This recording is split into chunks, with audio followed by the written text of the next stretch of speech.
Secondly, we are Muslims. We are the descendants of Khalid bin al-Walid. We are the descendants of Sayyiduna Ali bin Abi Talib, Karamallahu wajhahul Kareem. We are the descendants of Sayfun min Suyufillah, sword from the swords of Allah. We are the descendants of Asadullah al-Ghalib, the lion of Allah, Ali bin Abi Talib, radiyallahu ta'ala anhu. Why should we be frightened to such an extent that if our may Allah never make this happen, that if our father or grandfather passes away, that when they pass away, we are so frightened that we cannot even perform their ghusl. We cannot even bathe them. When in amongst the non-Muslim population, you have over 400,000 volunteers volunteering for the NHS. Over 400,000 volunteers for the NHS. And amongst Muslims, we do not even have localized people volunteering to go and wash dead bodies. What kind of iman, strength of iman have we acquired? Remember this COVID-19, and this moved me now to the most important aspect, that the COVID-19 is a real disease, a real virus. Yes, the virus is contagious and people have died. But what has happened also is that this virus has been exploited to an end. What is that end? There are two things. Demonstrating to you that this virus has been exploited, number one. Number two, explaining to you why this virus has been exploited. With regard to the first, I've mentioned statistics, that the statistics, when you watch the news, do not be docile while watching the news. When you watch the news critically, with a critical mind. That when they are saying this many people have died in total from this virus, there are various illnesses that people die from every day. And also, if you go online and you look at the number of people, there is a world counter where you can watch the number of dead every day. That has not increased in large amounts, meaning people are dying every day of hunger, as I mentioned already, that people are dying in large amounts due to hunger. But world governments have never been moved to remove hunger from the world. That there are people in Africa, because of the IMF, International Monetary Fund, which was founded by these people, because of the World Bank, because of high interest rates, because of these government organizations, because of these same institutes, like the World Health Organization, which advises the people. So 1.5 from every 1 million people in the UK have now died from coronavirus as of today. 15 from every 1 million people in the UK have now died from coronavirus. 15 from every 1 million.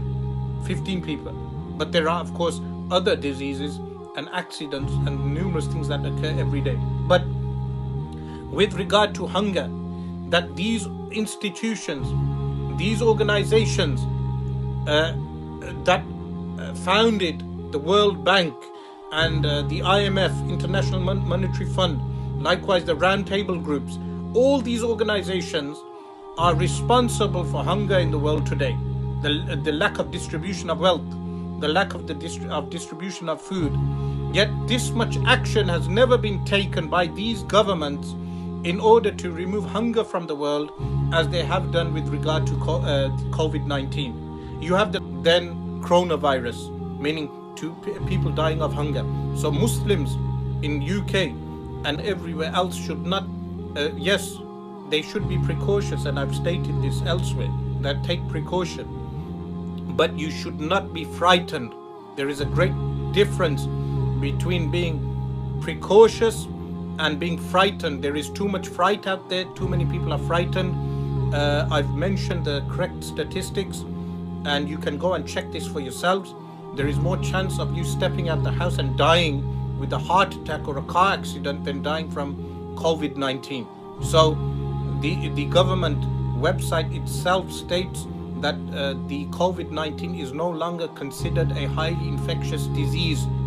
This is not any longer considered a highly infectious disease. Therefore, the Muslims are tribulation. This moves me to stating that the public should not be in fear of washing dead bodies. It's a fard kifaya in your area that there are sufficient number of people who are washing the bodies. So in the Alam Rock area, in Alam Rock, people listening in Alam Rock, in your area surrounding Ziyal Quran Masjid, there must be sufficient people, volunteers, to wash the bodies of the people who die in that area. Likewise, in the Lozels area, and by the way, there are people washing dead bodies for the past few days in Lozels. They have found and they have said they have been washing the dead bodies. So within the Lozels area, there must be sufficient number of people washing the dead bodies of the people dying in that area. Likewise, in Spark Hill and Spark Brook and these areas, there must be sufficient people volunteering to wash the dead bodies of the Muslims that die. If the number of people decreases, the volunteers decreases, all that area is sinful. All the people in that area are sinful. So if people from one area need to go to the other area because people in that locality are unwilling or frightened, they have been mainly frightened. Why are they frightened of COVID-19? Because of the propaganda that COVID-19 is like the bubonic plague. Some people are thinking it's like the bubonic plague. And likewise, the way the statistics are being maneuvered and the way the response of the NHS would be overburdened if the beds are solely being reserved for COVID-19 patients and everyone else is being neglected. So additionally to that, the people in their own localities must wash the dead bodies and bury those people who die from COVID-19. This is something essential to understand. The